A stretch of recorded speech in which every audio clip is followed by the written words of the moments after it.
Audio Jungle.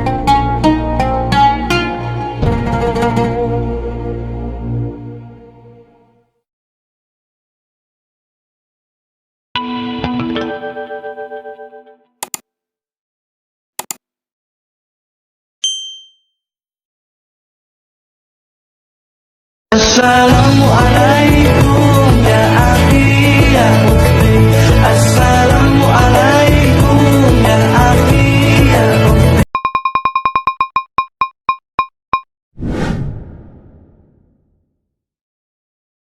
Sedekah ya sedekah, biar hartamu berkah. Allah Maha Pemurah, pasti akan ditambah.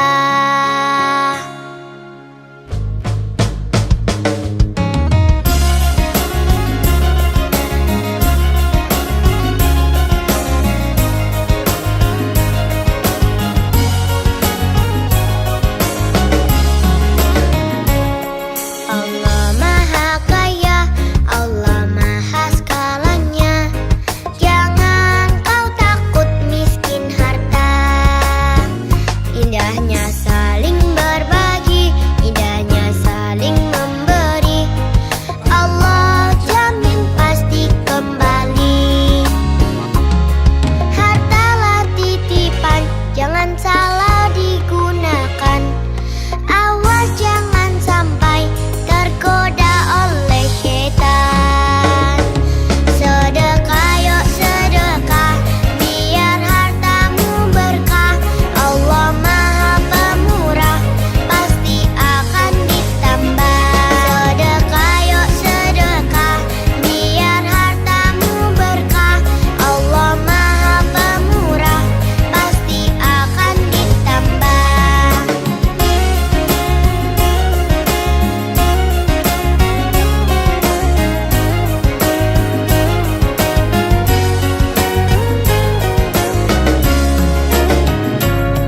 Hartalah titipan, jangan salah digunakan.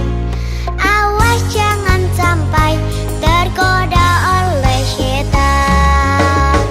Sedekah yuk sedekah, biar hartamu berkah. Allah Maha Pemurah, pasti akan ditambah.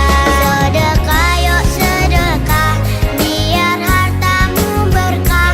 Allah Maha Pemurah, pasti akan ditambah. Sedekah yuk sedekah, biar hartamu berkah. Allah Maha Pemurah, pasti akan ditambah. Sedekah yuk sedekah, biar hartamu berkah. Allah Maha Pemurah, pasti akan ditambah. Ya Fatahu ya Rozak, ya Fatahu ya Rozak, ya Fatahu ya Rozak, ya Fatahu ya Rozak.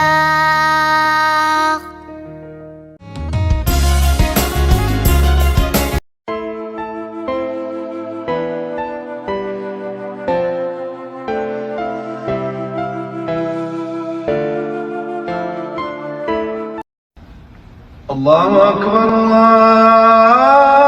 Allahu Akbar. Ashhadu an la ilaha illallah. Ashhadu anna Muhammadan Rasulullah. Hayya 'alas salati, hayya 'alal falah. قد قامت الصلاة قد قامت الصلاة. الله أكبر الله أكبر. لا إله إلا الله. Ayo sholat, lelaki muslim pasti sholat Jumat. Ayo sholat, lelaki muslim pasti sholat Jumat. Sohibul Hajat, Jumat Berkah 24 Januari tahun 2025.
cinta ikhlasmu pada manusia bagai cahaya surga. Dapatkah kami membalas cintamu secara bersahaja?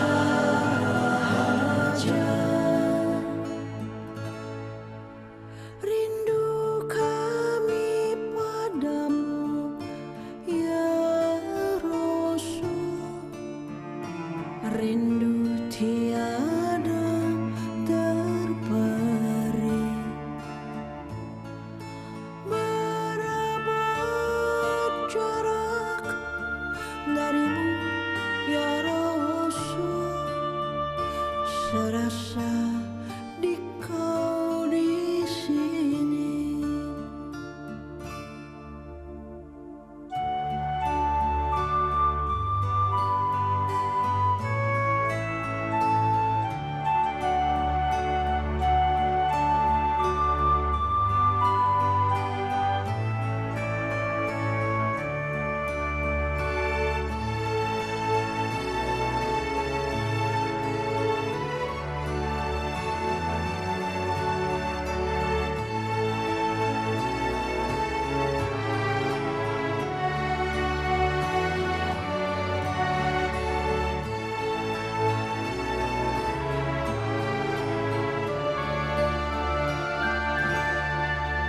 Cinta ikhlasmu pada manusia bagai cahaya surga. Dapatkah kami membalas cintamu secara bersahaja? Rindu kami padamu ya Rasul, rindu tiada terperi. Berapa jarak darimu ya Rasul, serasa di kau di sini.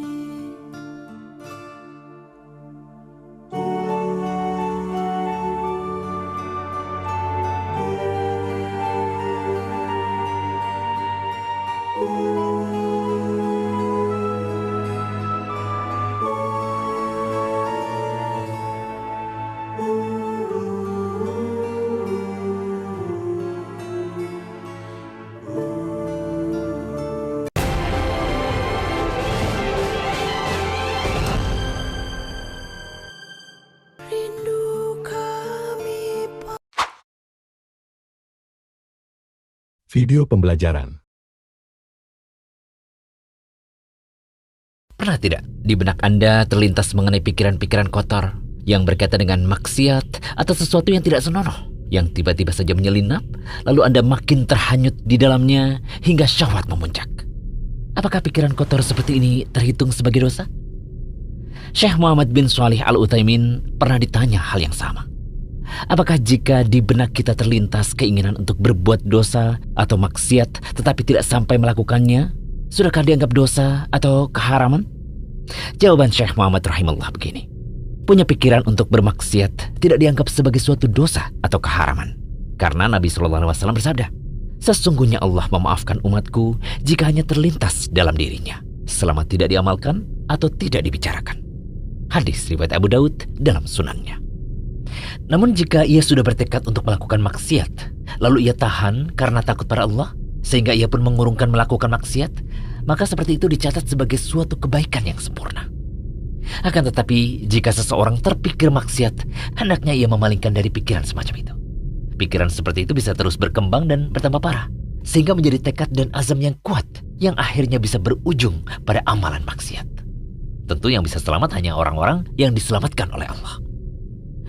Lalu adakah kiat-kiat yang bisa dilakukan untuk membuang dan menghindari pikiran-pikiran maksiat? Tentu ada. Berikut kami rangkum poin-poinnya.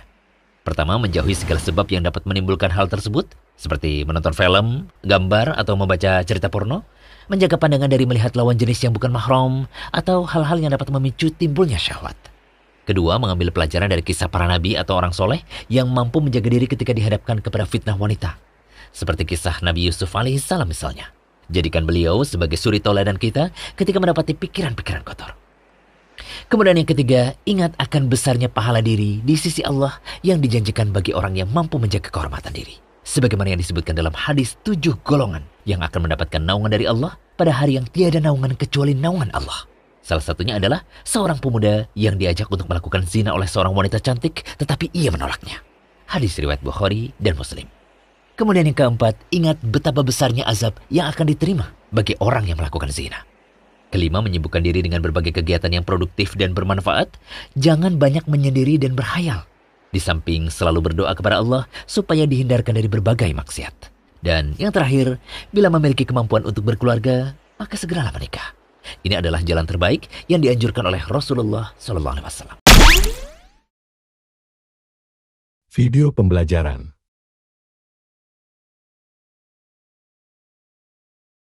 Kerap kali kita sendiri atau saudara kita terlihat menggaruk-garuk kepala, merapikan baju, atau melakukan gerakan lainnya dalam sholat yang sebenarnya itu bukan gerakan dalam sholat dan bukan termasuk darurat. Apakah banyak gerak seperti itu membatalkan sholat? Adakah jumlah gerakan yang membuat sholat seseorang menjadi batal? Nah, perlu diketahui bahwa hukum asal bergerak di luar gerakan sholat adalah terlarang, kecuali jika ada hajat atau kebutuhan. Namun perlu dipahami bahwa gerakan dalam sholat atau di luar gerakan sholat itu ada 5 macam, yakni gerakan yang diwajibkan, gerakan yang diharamkan, gerakan yang dimakruhkan, gerakan yang disunahkan, dan gerakan yang hukumnya mubah atau boleh-boleh saja dilakukan. Kita bahas mulai yang pertama, gerakan yang diwajibkan. Misalnya ketika seseorang yang sedang sholat memperhatikan di penutup kepalanya ada najis, maka ia bergerak untuk memindahkannya dan ia melepas penutup kepalanya tersebut. Hal ini sebagaimana pernah terjadi pada Nabi SAW. Ketika itu datang malaikat Jibril, sedangkan Nabi SAW sedang melaksanakan sholat berjamaah dengan yang lainnya. Lalu Jibril memberitahukan bahwa di sendal beliau ada najis. Lantas Nabi SAW mencopotnya. Sedangkan beliau sholat dan beliau terus melanjutkan sholatnya. Hadis riwayat Abu Daud. Syekh Albani mengatakan bahwa riwayat ini sahih sebagaimana dalam Al-Irwa. Contoh lainnya adalah ketika seseorang salah menghadap kiblat. Lalu ada yang mengingatkan, maka ia harus berpaling atau memutar badannya ke arah kiblat. Gerakan ini termasuk ke dalam gerakan wajib. Kedua, gerakan yang diharamkan adalah gerakan yang memenuhi 3 syarat, yaitu gerakannya banyak, berturut-turut, dan dilakukan bukan dalam keadaan darurat. Gerakan semacam ini adalah gerakan yang membatalkan sholat, karena tidak boleh dilakukan saat itu. Perbuatan semacam ini termasuk mempermainkan ayat-ayat Allah. Ketiga, gerakan yang disunahkan adalah gerakan untuk melakukan perbuatan yang hukumnya sunnah dalam sholat.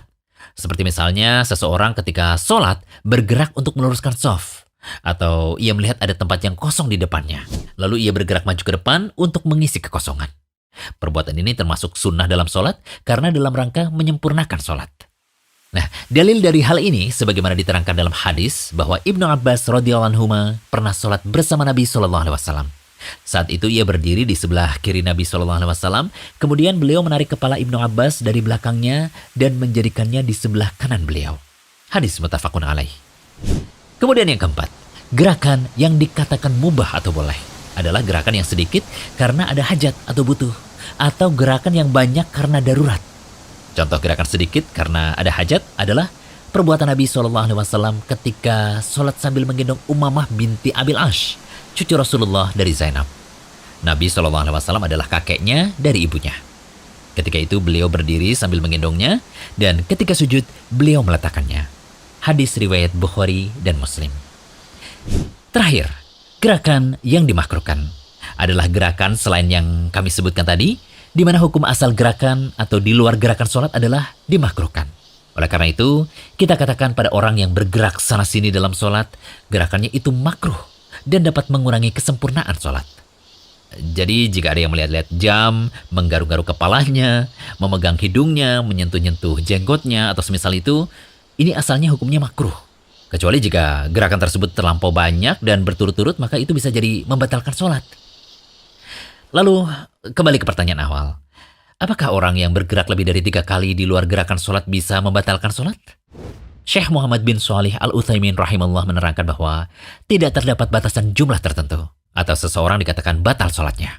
Yang benar, batasan gerakan yang membatalkan sholat adalah jika gerakan yang dilakukan dilihat orang-orang dan mereka mengira orang tadi bukan sedang sholat, maka inilah yang membatalkan sholat. Oleh karena itu, para ulama memberikan batasan sesuai dengan urf atau anggapan orang-orang setempat. Para ulama mengatakan, gerakan yang banyak dan berturut-turut ini membatalkan sholat tanpa ada batasan jumlah tertentu. Adapun pembatasan dari sebagian ulama dengan 3 gerakan, lalu langsung divonis batal sholatnya, maka ini butuh dalil.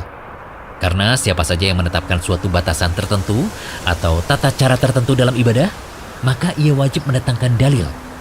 Jika ia tidak memiliki dalil, maka seolah ia membuat-buat sendiri suatu hukum dalam syariat Allah.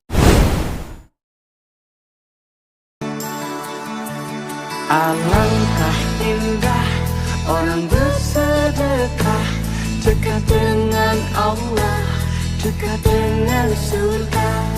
Takkan berkurang harta yang sedekah, akan bertambah, akan bertambah.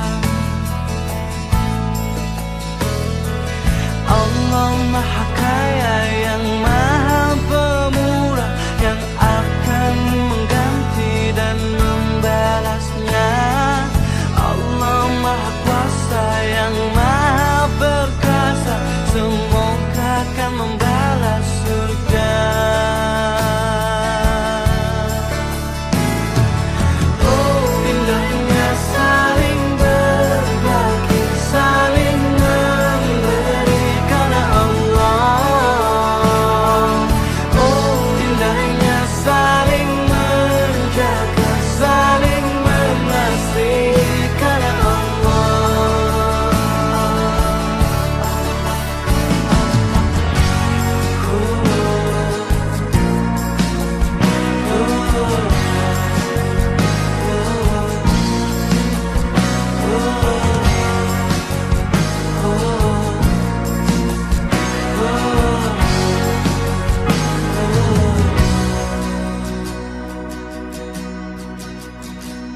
alangkah indah orang bersedekah, dekat dengan Allah, dekat dengan surga. Takkan berkurang harta yang sedekah, akan bertambah, akan bertambah. Oh, indahnya saling berbagi, saling memberi karena Allah. Oh, indahnya saling menjaga, saling mengasihi karena Allah. Allah Maha Kaya yang Maha Pemurah, yang akan mengganti dan membalasnya. Allah Maha Kuasa yang Maha Perkasa, semoga akan membalas surga. كل هذه الأرض ما تكفي مساحة لو نعيش بلا سماها وانت عايزنا بحب لو تضيق الأرض نسكن كالكل كل هذه الأرض ما تكفي مساها لو نعيش بلا سماها وانت عايزنا بحب لو تضيق الأرض نسكن كالكل التحيات وأبسلام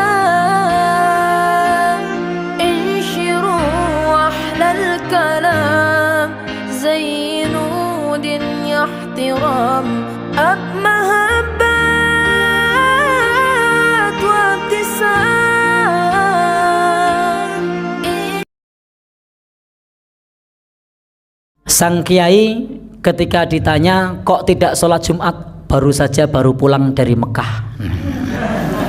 Sholat Jumatnya di Mekah. Baik, ini takhayul apa bukan? Takhayul. Ini dongeng.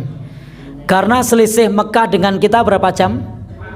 4 jam. Jadi kalau jam 1 kiainya bilang tadi sudah sholat di Mekah belum masuk waktunya.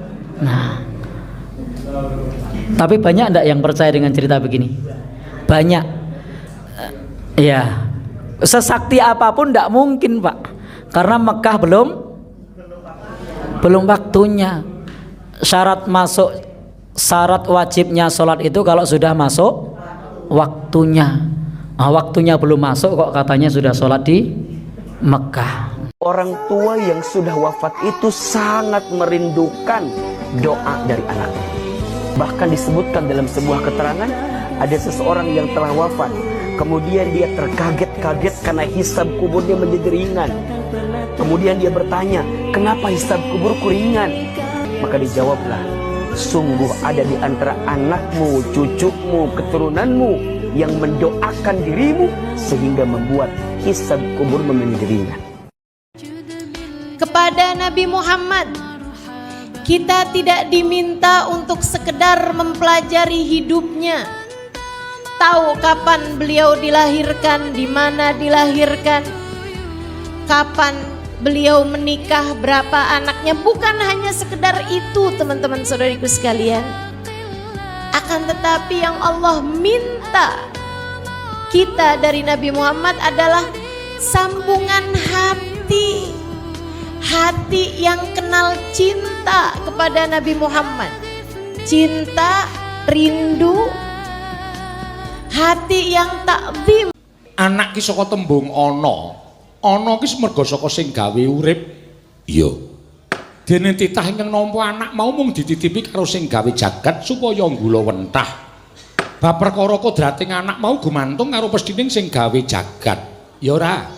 Orang yang punya uang terus tidak bayar hutang, zalim. Sebagian orang di zaman kita seperti dia punya hutang, dia tidak bayar. Kalau ditanya mana uang, nggak ada uang yang apa namanya di tangan nggak ada, di ATM nggak ada. Tapi kamu kan punya mobil 3, jual dong. Boleh, karena dalam syariat Islam kalau ada orang sudah waktu bayar hutang dia tidak bisa bayar dan dia tidak punya uang cash, boleh dia ambil asetnya. Pemerintah boleh ngambil asetnya kemudian jual untuk bayar hutang tersebut. Boleh. Ini sebagian orang tidak bayar hutang, tidak malu-malu. Dia tidak tahu Rasulullah SAW berkata, matalul ghani zulmun. Nunda-nunda bayar hutang adalah kezaliman. Ya. Kalau belum jatuh tempo nggak ada masalah. Tapi kalau ila ajalin musamma, tempo sudah dijatuhkan, dia tidak bayar padahal dia mampu, ini zalim. Ketika teman-teman di malam hari teman-teman bangun, di tengah malam, langsung teman-teman berzikir kepada Allah SWT karena banyak utamaannya. Zikir yang diajarkan oleh Rasulullah SAW ketika teman-teman bangun dari tidur di tengah malam, teman-teman ucapkan La ilaha illallah wahdahu la syarikalah lahul mulku wa lahul hamdu wa huwa ala kulli syai'in qadir wa subhanallahi walhamdulillahi wa la ilaha illallah wallahu akbar wa la hawla wa la quwwata illa billah. Kemudian teman-teman lanjutkan dengan mengucapkan Rabbighfirli. Maka apa yang terjadi? Ketika teman-teman mengucapkan zikir tersebut, maka kata Rasulullah, kemudian dia berdoa dengan doa apa saja, ya, maka doanya akan dikabulkan. Dan jika dia berwudu kemudian sholat, maka sholatnya diterima. Masya Allah ya Rabb, ini zaman luar biasa. Banyak perempuan yang tadi saya bilang hilang al-haya, rasa malu, dinikmati oleh banyak orang. Bahkan banyak perempuan yang sudah menikah tidak malu lagi berzina. Jadi kalau dalam Islam zina itu ada 2, ada zina muhson, ada zina ghairu muhson. Zina muhson ini adalah zina yang dilakukan oleh seorang perempuan yang sudah pernah menikah atau pernah melakukan hubungan suami istri dan dia sudah punya pasangan. Zina ghairu muhson adalah zina yang dilakukan oleh seorang perempuan yang belum pernah menikah dan belum punya pasangan. Oke, sekarang nih tips-tipsnya nih, biar bisa sabar gimana sih? Maka tips sabar yang pertama adalah fahamilah bahwasanya segala sesuatu milik Allah. Fahamilah tidak ada sesuatu terjadi kecuali dengan izin Allah. Kemudian yang kedua, Allah telah menjadikan segala sesuatu ada ukurannya. Pasti semuanya ada ukuran-ukurannya. Pasti semuanya ada waktu-waktunya. Yang ketiga, kalau kepengen bisa sabar, ingetin bahwa ketika engkau diuji itu adalah bukan karena Allah nggak suka kepadamu, bukan, justru karena Allah cinta padamu. Lihat ujian, lihat hal yang tidak menyenangkan sebagai tanda cintanya Allah. Perempuan suka pamer kecantikan itu dari dulu. Perempuan senang menampakkan keindahannya karena memang tubuh perempuan tuh indah. Tubuh perempuan tuh bagian dari keindahan. Apalagi wajah perempuan bagian dari keindahannya keindahan. Yang paling indah dari tubuh perempuan adalah wajahnya. Saudaraku sekalian saya muliakan, segitunya kalau ada perempuan yang mampu untuk menata hatinya agar keindahannya tak terlihat di kalangan laki-laki yang tidak halal baginya, dia kemudian meraih sebuah gelar khairun lil mar'ah, khairul mar'ah, sebaik-baik perempuan.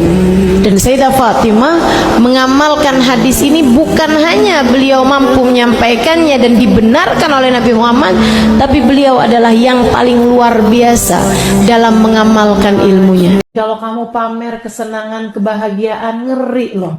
Katanya Nabi Muhammad alaihissalam, uktumu hawaijakum bil kitman. Urusan-urusan kalian tuh sembunyiin. Dengan cara itu kamu akan menjaga urusan tersebut biar langgeng. Sebab kalau kemudian kamu umbar ke sana kemari, yang ada adalah pandangan mata, hasud, iri, dengki dari orang lain, membuat Allah kemudian menghilangkan kenikmatan tersebut darimu. Kena ain gitu. Kalau kemudian kamu memamerkan kesenangan. Kalau kamu memamerkan kesusahan, tambahan lagi. Kamu lupa. Kamu mau ngaduin Allah kepada hamba-hambanya gitu. Yang suka memamerkan kesusahan, penderitaan di media-media sosial. Kamu sedang mengadukan Allah kepada hamba-hambanya Allah. Kayaknya kamu lagi bilang, tuh betapa sangat jahatnya Allah memperlakukan saya seperti ini. Kayak gitu loh namanya. Latihan dari sekarang ya, biasain diri buat gak ngomongin orang. Katanya Imam Syafi'i, berhentilah membicarakan aib orang, sebab kamu juga punya aib, orang juga punya lisan. Sebagaimana kamu gak mau aibmu dibicarakan orang lain, berhentilah. Video dakwah.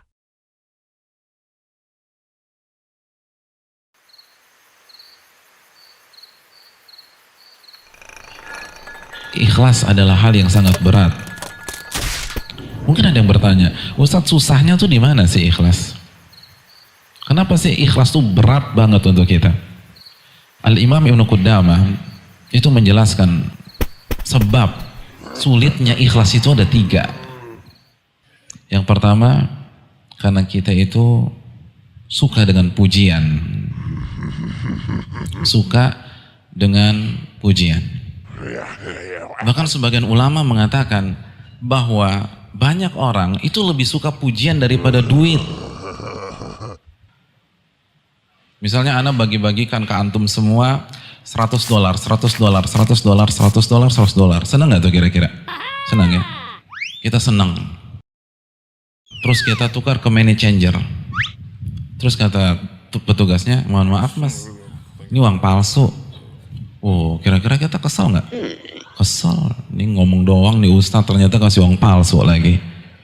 Jadi kita kesel tuh ketika dikasih uang palsu. Tapi kalau pujian, subhanallah, ada seorang nenek-nenek usia 139 tahun lalu dipuji sama suaminya, yang kamu kok dari hari ke hari semakin cantik aja. Kira-kira tuh nenek-nenek seneng nggak? Coba, seneng apa enggak? Seneng. Padahal tuh pujian bener atau palsu? Palsu, nggak ada ceritanya nenek-nenek setiap hari tambah cantik kan nggak ada. Itu bohong. Tapi kita seneng. Kita tahu nih pujian nggak bener. Beda sama duit. Lihat bagaimana kecintaan manusia terhadap pujian. Dan ini kan harus ditanggalkan. Karena apa? Karena penyakit kronis dalam keikhlasan apa? Riya.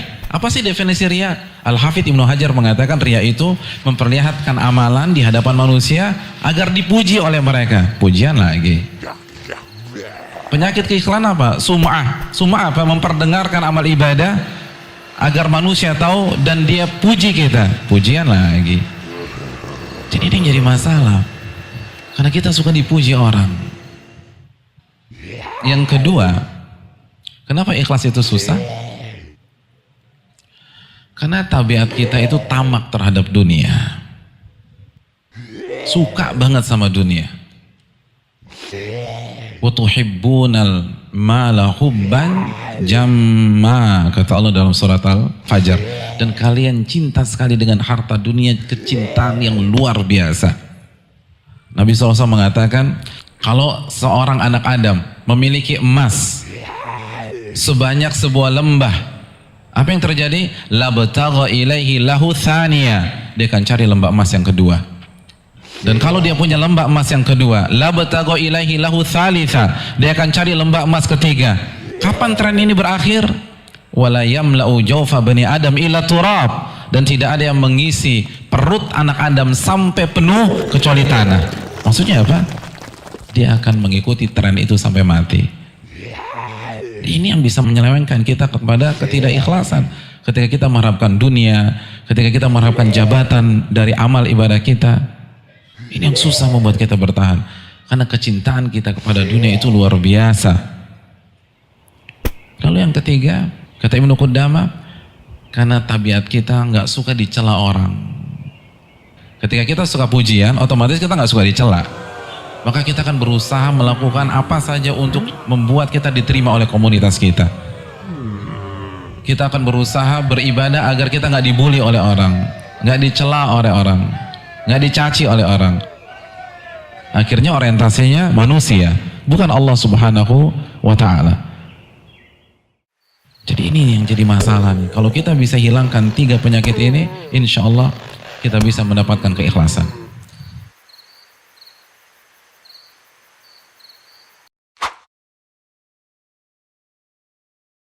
Video dakwah.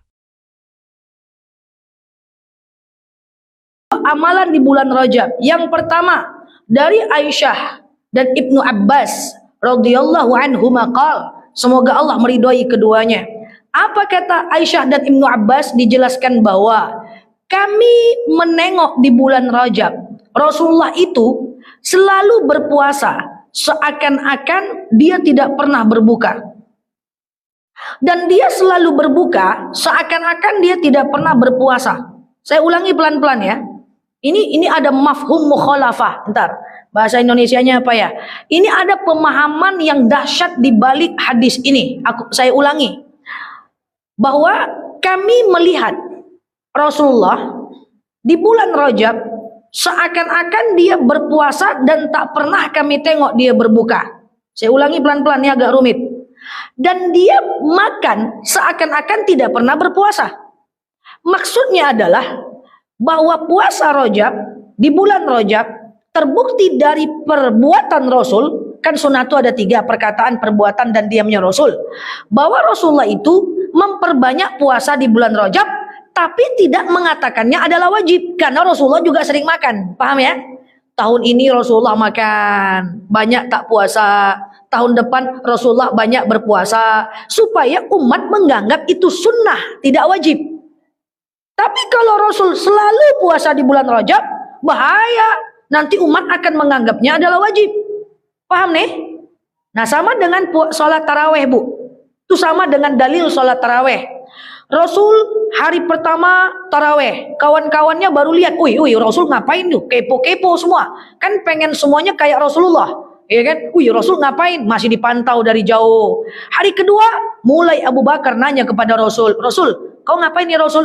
Aku sholat taraweh di malam Ramadan. Diumumkannya sama sahabat. Woi, bray, sister, woi, ada ilmu baru dari Rasulullah nih. Rasulullah sholat taraweh. Sholat yuk, ikut semua orang taraweh di malam kedua. Di malam ketiga diintip lagi. Oh, Rasul ternyata taraweh. Woi, taraweh. Makin rame orang di masjid. Taraweh. Hari keempat makin rame. Hari keempat makin ramai, Rasul tak datang. Semua orang terkejut. Wih, ini Rasulullah mana? Diutuslah orang yang paling dipercaya adalah bestinya Rasulullah, itulah Abu Bakar, soulmate-nya Rasulullah. Langsung orang mempengaruhi Abu Bakar. Abu Bakar, kamu kan OD-nya Muhammad, orang dalamnya Muhammad. Kita ini udah ngumpul loh, masa Muhammad nggak ada? Cobalah kau tanya dengan Muhammad, kenapa beliau tak datang? Lalu datanglah Abu Bakar diam-diam ke rumah Nabi Muhammad. Ya Rasulullah, orang udah ngumpul di lapangan ini, orang udah ngumpul di masjid, pengen sholat taraweh kayak hari 2 dan 3 nih. Kenapa engkau tak datang? Apa kata Rasulullah? Saya nggak pengen taraweh tiap malam dan berjamaah taraweh tiap malam. Kenapa ya Rasulullah? Kalau aku lakukan tiap malam, nanti umat akan menganggapnya wajib. Itulah hebatnya Rasulullah. Sama dengan puasa Rajab. Kami menengok Rasulullah berpuasa, seakan-akan dia tak berbuka. Dan kami menengok Rasulullah makan, seakan-akan dia tidak berpuasa. Itu maknanya puasa Rajab adalah sunnah, terbukti dari perkataan, dari perbuatan Rasul. Sunnah fi'li, sunnah perbuatan. Sampai di sini clear? Nah, yang kedua, ada dalil dari lisan Rasulullah tentang Rajab. Maaf, tentang bulan haram. Karena Allah, dalilnya adalah wafil hurum fasum. Saya ulang, wafil hurum fasum. Wafil hurum fasum. Artinya apa? Di bulan-bulan haram berpuasalah kalian. Di bulan-bulan haram berpuasalah kalian. Di bulan-bulan haram berpuasalah kalian. Nah, tadi apa bulan haram? Rajab, Muharram, Zulqa'dah, Zulhijjah. Dalil tentang puasa Rajab itu nggak ada. Rajabnya nggak ada disebut. Itu dalilnya adalah umum. Pokoknya semua bulan haram tadi berpuasalah kalian. Kayak gitu ya. Berpuasalah kalian. Apakah ada teksnya tentang Rajab? Nggak ada. Sama dengan taraweh. Ada nggak dalil teks tentang taraweh? Nggak ada. Kalau ketemu ibu dalil teks tentang taraweh, kasih tahu saya. Nggak ada itu. Yang ada cuman gini. Man qama ramadhana imanan wahtisaban ghufira lahu ma taqaddama min dzambih. Siapa yang mendirikan malam Ramadan, maka diampunkan dosa yang telah lalu. Mendirikan Ramadan kan nggak dengan taraweh aja. Ya, boleh dengan baca Quran, boleh dengan zikir. Dalil khusus tentang taraweh tidak ada. Ismin sama dengan Rajab. Dalil khusus tentang Rajab puasa nggak ada. Dalilnya bersifat umum. Wa fil hurum fasum. Di bulan haram berpuasalah kalian. Jadi dalil tentang puasa Rajab ada 2. Pertama, bersumber dari perbuatan Rasul yang saya sebutkan tadi. Rasul kan melakukannya. Yang kedua, bersumber dari hadis Rasul yang tadi saya sebutkan. So, dianjurkan memperbanyak puasa di bulan Rajab. Sekarang merek puasanya apa? Kalau saya pengen puasa, mereknya apa? Niatnya apa? Saya rekomendasi ibu cari aman saja. Cari aman adalah adalah ibu memperbanyak dianjurkan puasa di bulan Rajab. Apakah bentuknya Senin Kamis, Senin Kamis, Senin Kamis? Atau bentuknya puasa Daud, sehari puasa, sehari enggak, sehari puasa, sehari enggak, sehari puasa, sehari enggak? Atau bentuknya juga puasa Yaumul Bid 13, 14, 15 di bulan Rajab? Dianjurkan memperbanyak puasa 10 hari pertama di bulan Rajab. Itu diriwayatkan oleh Imam Malik walaupun ini ada perbedaan pendapat. Tapi kalau ibu mau aman, boleh puasanya mulai besok, ibu niat aja puasa Daud. Sekali puasa, sekali tidak. Sekali puasa, sekali tidak. Jadikan momentum Rajab sebagai kemampuan kita untuk latihan puasa Rajab. Paham maksud saya ini? Udah banyak puasa. Terus kayak gini, boleh nggak puasa qadha di bulan Rajab? Boleh. Intinya semua puasa yang dilakukan di bulan Rajab namanya adalah puasa Rajab, walaupun niatnya kembali kepada niat yang sebenarnya. Paham? Apakah ibu puasa qadha di bulan Rajab termasuk puasa di bulan Rajab? Termasuk. Tapi niatnya qadha. Apakah ibu Senin Kamis di bulan Rajab termasuk puasa Rajab? Termasuk. Kan dalilnya memperbanyak puasa di bulan Rajab. Apapun mereknya. Ya, kalau mau sering mereknya puasa Daud. Sehari puasa, sehari tidak. sehari puasa, sehari tidak. Sehari puasa, sehari tidak. Kalau mau sedang-sedang, Senin, Kamis, Senin, Kamis. Senin, Kamis, Senin, Kamis. Berarti ada ketemu sekitar 8 kali ya. Kalau mau lebih pendek lagi, boleh Yaumul Bid 13, 14, 15. Atau ibu puasa qadha di bulan Rajab, itu juga bisa. Puasa 10 hari pertama di bulan Rajab masih ada ulama yang membolehkan 10 hari berturut-turut. Nah, yang tidak boleh dan diharamkan, saya ulang ya, ini penting ini, karena banyak orang yang melakukan ini, katanya dari ilmu nenek moyangnya, tidak boleh. Tidak boleh puasa 30 hari berturut-turut tanpa putus. Yang boleh puasa 30 hari berturut-turut tanpa putus itu cuman puasa Ramadan. Dan jangan tasyabbuh, jangan samakan puasa Ramadan dengan puasa lain. Balik saja kepada yang dilakukan Rasulullah. Saya jelaskan pelan-pelan. Rasulullah itu puasa ada levelnya. Pertama adalah puasa Rajab banyak. Rasulullah itu banyak puasa di bulan Rajab. Nanti setelah Rajab ada bulan apa? Sya'ban. Di bulan Sya'ban lebih banyak. Oke? Setelah Sya'ban, Ramadan full. Jadi banyak, lebih banyak, dan full. Jadi kita akan ketemu dengan bulan Sya'ban. Saran saya, ibu gayanya gaya gigi 2 aja dulu. Jangan gigi 4, apalagi gigi 6. Latihan dulu di bulan Rajab. Ini kan momentum latihan menjelang Ramadan. Ya, jadi ibu-ibu puasa aja dulu. Ini jamnya yang mana yang benar ya? Lewat 10 ya. Jauh jaraknya dengan depan, galau ustaz-ustazahnya. Oke, jadi ibu-ibu yang saya sayangi karena Allah, ibu pakai gigi 2 dulu, nggak apa-apa. Ya ibu coba Senin Kamis dulu puasa Rajab, Sya'ban puasa Daud misalnya. Kemudian Ramadan puasa sepenuhnya. Atau mau langsung gigi 4 boleh, tapi di Sya'ban ibu coba stabilkan. Ya, tidak boleh puasa berturut-turut 30 hari. Yang namanya puasa wisol itu haram. Yang ibu boleh maksimal yang disunahkan cuman puasa Daud. Sehari puasa, sehari tidak. Sehari puasa, sehari tidak. Sehari puasa, sehari tidak. Apalagi bertahun-tahun berpuasa. Nggak ada kisahnya itu. Paham sampai sini? Kok lambat angguknya? Paham? Paham ya? Jadi itu adalah top 1. Top 1 dari sebuah ibadah. Perbanyak puasa Rajab, tidak ada ketentuan apakah 1 hari, 3 hari, 10 hari, terserah. Tanggalnya dikembalikan kepada ibu semuanya. Ibu mau gaya Senin Kamis, gaya puasa Daud, gaya 10 hari pertama, gaya 3 hari pertama, pokoknya perbanyak asal jangan tiap hari berturut-turut. Clear? Ada ragu soal puasa? Yang tidak betul adalah kalau ada yang cakap kayak gini. Sekali puasa di bulan Rajab dibuka 7 pintu surga. Sekali puasa di bulan Rajab maka dihindarkan dari neraka.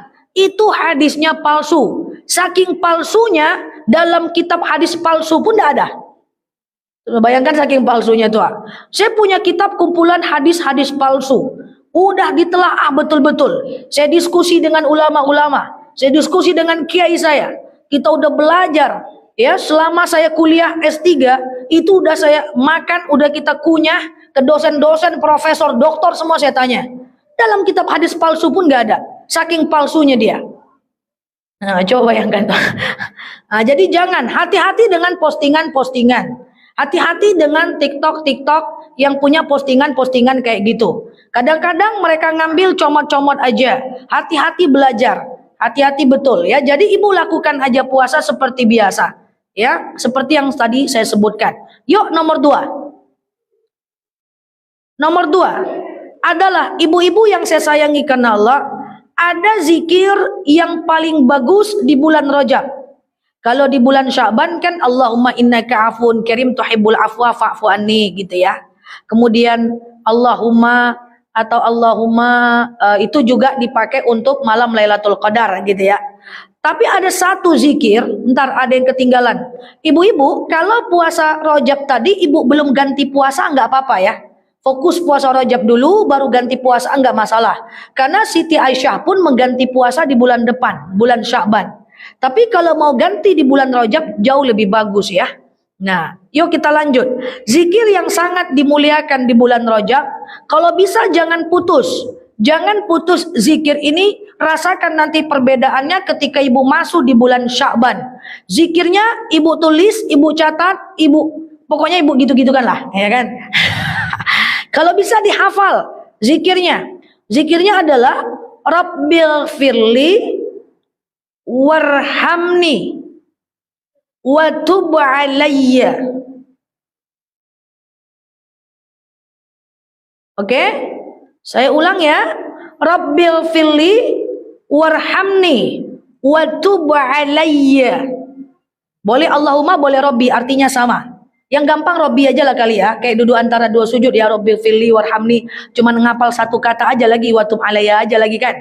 Ya, jadi Rabbil firli warhamni wa tub alayya. Ya. Rabbi Tuhanku, ighfirli, ampuni aku. Warhamni, dan cintai aku. Wa tub alayya, dan terima taubatku. Ya Allah, ampuni dosaku, cintai aku, terima taubatku. Nah, yuk kita bahas kapan dibaca. Ibu-ibu, bulan Rajab bulan penuh ampunan. Jadi caranya adalah ada beberapa tawaran dari saya. Ya, ibu silakan mau pilih yang mana. Ibaratnya nih saya marketingnya Allah ini ya. Silakan ibu mau check out cara yang mana. Yang pertama, bisa ibu lakukan 70 kali dalam sunnahnya, habis subuh, habis maghrib, habis isya. Tapi, apakah itu harus? Jawabannya tidak. Apakah harus 70 kali? Jawabannya tidak. Sebenarnya, karena saya kenal dengan jemaah saya merasa cukup kenal dengan ibu-ibu semuanya, saya rekomendasikan yang lebih gampang tapi konsisten. Lakukan setiap habis sholat,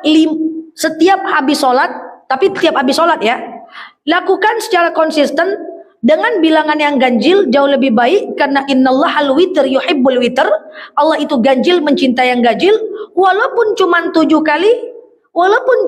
kali, tapi gaspol sampai akhir Rajab, itu jauh lebih baik daripada 70 kali lalu 10 hari sakit-sakit pinggang, nggak jadi, nggak lanjut. Kan ibadah itu perlu dilatih, ibadah itu perlu mental, konsisten itu nggak boleh sering-sering, kalau nggak jadi istiqomah kita.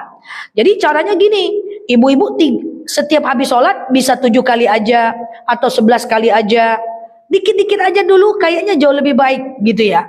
Karena ini dakwah bukan sekedar soal keutamaan, tapi dakwah soal bagaimana umat bisa menjalankan. Bukan sekedar sholawat 1000 kali, sholawat 200 kali, sholawat 20.000 kali. Dakwah bukan sekedar keutamaan, tapi dakwah adalah bagaimana umat mampu menjalankan. Maka kalau ibu-ibu mau ya, lakukan sedikit aja setiap habis sholat 5 waktu. Jangan baca yang lain selain baca itu dulu. Ya kan? Nah, bisa 7 kali dulu. Minggu pertama 7 kali, minggu kedua bolehlah 23 kali, minggu ketiga baru 70 kali, minggu keempat 140 kali. Terserah ibu-ibu. Ibu yang atur, saran saya jangan terlalu berlebihan. Karena al-iman yazid wa yanqus. Iman itu kadang naik, kadang turun. Tidak akan terkerjakan sebuah ibadah yang berlebihan. Mental diatur, semuanya diatur. Yang penting ibu-ibu bisa lakukan dengan konsisten. Paham sampai sini? Jangan baca. Kenapa harus habis sholat? Tidak harus juga. Mau tidur boleh, mau makan boleh, tidak apa-apa. Cuman kalau habis sholat dia lebih pasti. Kan sholat pasti. Gitu aja. Kemarin ada yang nanya, Ustazah zikir sambil nengok HP boleh nggak? Saya bilang boleh, tapi kasih tahu dong caranya, saya pengen juga gitu ya. Zikir sambil nengok HP. Gimana caranya itu ya? Kalau ada tutorialnya mau juga saya. Tapi kan nggak bisa, itu susah.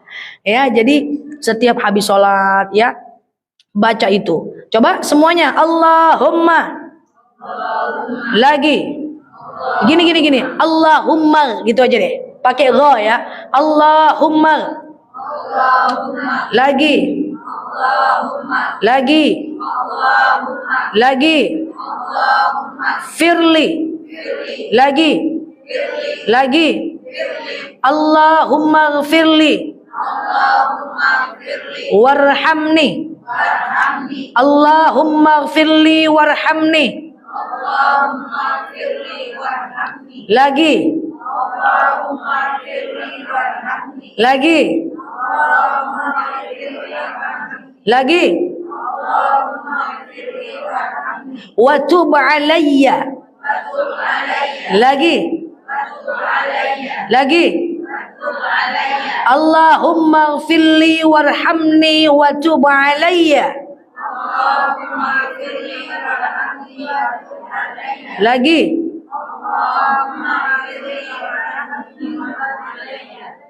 Itu dia. Ya Allah, ampuni aku, cintai aku, dan terimalah taubatku. Nah, permasalahannya adalah gimana kalau ibu-ibu haid? Hah? Gimana? Gimana kalau ibu-ibu haid? Orang haid itu, ibu nggak usah bingung lah soal haid ya. Yang haid itu dilarang cuman puasa, sholat, tawaf, berhubungan badan. Puasa, sholat, tawaf, berhubungan badan, baca Quran yang ada mushaf, yang full Arab. Kalau yang bercampur bahasa Indonesia masih ada ulama yang membolehkan. Yang lain boleh. Wanita haid boleh zikir, wanita haid boleh baca Quran di handphone, boleh sedekah, boleh baca buku doa-doa, boleh ngirimkan Al-Fatihah, boleh ngirimkan sholawat, boleh ngirimkan apapun, ya boleh semacam zikir pagi petang, boleh makan, boleh minum, boleh tidur, boleh bercanda. Jadi yang tidak boleh cuma yang tadi. Jadi jangan kayak teman saya, masuk ke rumah dia tutup matanya. Kenapa? Aku haid Nel, ada ayat kursi di dinding. Gak gitu juga. Jadi boleh. Wanita haid cukup di waktu 5 kali itu bentangkan saja zikir pada 5 waktu itu supaya konsisten. Sama dengan kayak gini ya ibu-ibu. Kalau pengen konsisten tahajudlah tiap malam sampai 40 hari. Kalau kita haid gimana? Tetap bangun. Baca yang lain supaya fisiknya menyesuaikan. Jangan ibu pengen istiqomah tahajud, tahu-tahu waktu haid ibu tak bangun. Ujung-ujungnya nanti down lagi semangatnya. Ujung-ujungnya nanya, Ustazah gimana caranya biar semangat? Padahal bisa. Paham? Nah itu dibaca. Mulai kapan? Mulai nanti maghrib.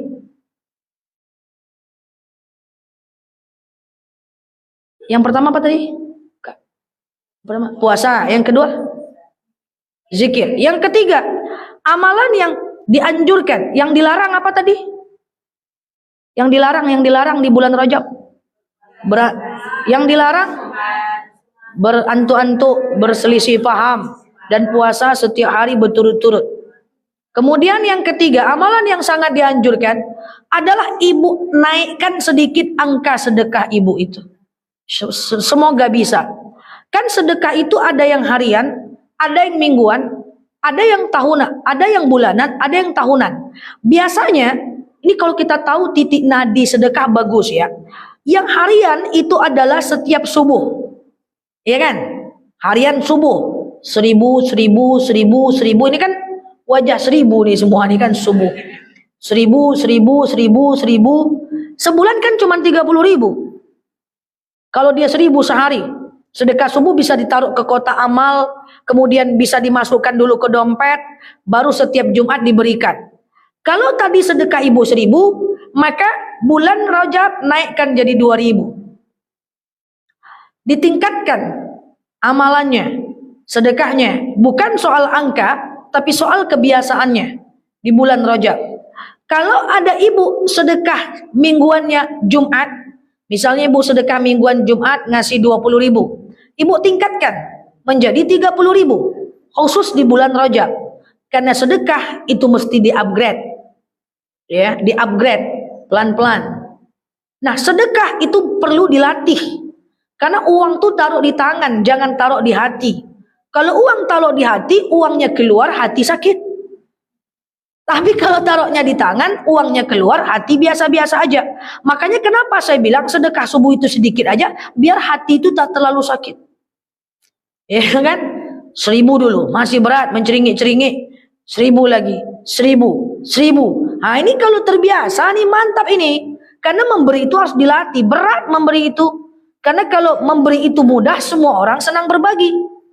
Karena orang melihat isi dompet itu apa yang nyata. Dia tidak lihat makna di dalamnya. Kalau dia punya uang 70.000, 20.000 dia sedekahkan, dia anggap uangnya hilang. Padahal dengan 20.000 dia sedekahkan, Allah akan persiapkan lebih banyak lagi ke dalam dompetnya. Secara nilainya seperti itu. Maka ditingkatkan sedekah subuh itu dari azan subuh sampai habis waktu subuh. Boleh nggak siang? Boleh. Tapi kan kita belajar ini. Kita belajar ini supaya tahu di mana titik di mana Allah akan maksimalkan pahala kita. Makanya hal yastawil ladzina ya'lamuna ma la ta'lamun. Tak mungkin sama orang berilmu dengan orang tak berilmu. Semua orang sedekah. Tapi ada orang cerdas dia sedekah di waktu subuh. Semua orang sedekah. Ada orang cerdas dia pilih hari Jumat. Semua orang sedekah. Ada orang cerdas, dia pilih di titik-titik mustajab. Semua orang berdoa. Ada orang yang mantap, dia pilih tempat-tempat mustajab doa. Ada orang berdoa sembarangan, sementara dia ngerti antara azan iqamah dia doa. Saat hujan lebat dia doa. Saat petir berbunyi dia doa. Sujud terakhir dia doa. Dia ngerti. Makanya itu sebab tuntut ilmu banyak-banyak. Supaya kita ngerti titik nadi dalam ibadah itu. Coba ibu pergi coba ibu lagi nggak enak badan, kemudian ibu diurut sama anak, minta injak punggungnya, udah berkeringat, anak tuh menginjak, ndak juga terasa. Pergilah ibu ke tukang urut, cuman pakai jempolnya aja, ibu tepeki, menjerit, padahal cuman jempol aja, cus. Kenapa? Dia ngerti titik nadinya. Itulah gunanya ilmu. Man aradad dunya fa'alaihi bil ilmi. Siapa yang pengen dunia, ilmu kuncinya. Wa man aradal akhirah fa'alaihi bil ilmi. Pengen akhirat, ada ilmunya. Wa man aradahuma fa'alaihi bil ilmi. Tapi kalau pengen keduanya, butuh ilmu. Ada orang ibadah minimalis, hasilnya maksimal. Makanya saya bilang, jangan terlalu dipaksa dalam ibadah. Nanti terlalu cepat drop dan downnya, ujung-ujungnya nggak istiqomah. Mental perlu dijaga. Keistiqomahan perlu dirawat. Ya, ada orang-orang yang dia semua keramas, tapi orang berilmu dia keramas di hari Jumat supaya besar pahalanya. Ada orang-orang yang dia senantiasa membersihkan rumahnya, membersihkan semua, diambil di hari Jumat karena lebih besar pahalanya. Itulah pentingnya ilmu. Maka sering saya sampaikan, selamat tahniyah buat ibu-ibu yang suka mendengarkan ceramah-ceramah. Mampu, suka, rindu dengan ceramah. Tak semua orang suka ceramah. Nggak semua orang suka dengan kajian. Kalau ibu menjadi orang yang mencintai pengajian, mencintai majelis, mencintai ceramah-ceramah, beruntunglah. Tak semua orang punya itu. Syukuri banyak-banyak. Karena harta yang paling besar adalah mencintai ilmu pengetahuan. Tak bisa beriman tanpa ilmu. Mana bisa bertakwa tanpa ilmu. Bagaimana beriman tanpa ilmu? Mau sholat nggak tahu ilmunya. Mau sholat nggak ngerti caranya. Lupa rakaat, bingung mau gimana. Payah. Maka bersyukurlah ibu-ibu semuanya. Online, offline. Menjadi bagian orang-orang yang senang dengan ceramah. Karena untuk masuk surga perlu iman. Untuk iman perlu ilmu. Bada'al islamu ghariban wa sayaudu ghariban kama bada'a fatuba lil ghuraba. Bu, Islam ini sedikit. Selama-lamanya orang yang ingin belajar Islam itu sedikit. Namanya al-ghuraba, orang-orang asing. Lalu seorang sahabat bertanya, "Ma huwa al-ghuraba ya Rasul?" Siapa orang asing itu ya Rasul? Apa kata Rasul? Hum alladzina yuslihuna inda fasadin nas. Mereka adalah orang-orang yang senantiasa ingin lebih baik, ingin lebih baik, ingin lebih baik saat orang lain tidak baik. Jadi kalau kita ingin lebih baik, walaupun susah belajar, ustadznya ngomong ini, besok lupa lagi. Ustadznya ngomong ini, baru bernapas dikit, lupa lagi. Ya, itu nggak apa-apa. Yang penting bersyukurlah menjadi orang-orang yang senang belajar. Karena nggak semua orang punya nikmat itu. Demi Allah, wallahi, tak semua orang punya nikmat itu. Maka ibu-ibu yang saya sayangi karena Allah, yuk perbanyak sedekah di titik-titik nadi. Subuh kek, Jumat kek, gitu ya. Allah tak lihat jumlah, Allah lihat konsistensi kita. Oke? Satu apa tadi Kak? Puasa. Kedua, zikirnya masih ingat gak? Coba tes dulu. 1, 2, 3. Nengok buku. Tak cincang. Coba. 1, 2, 3. Serak. Serentaklah. 1, 2, 3.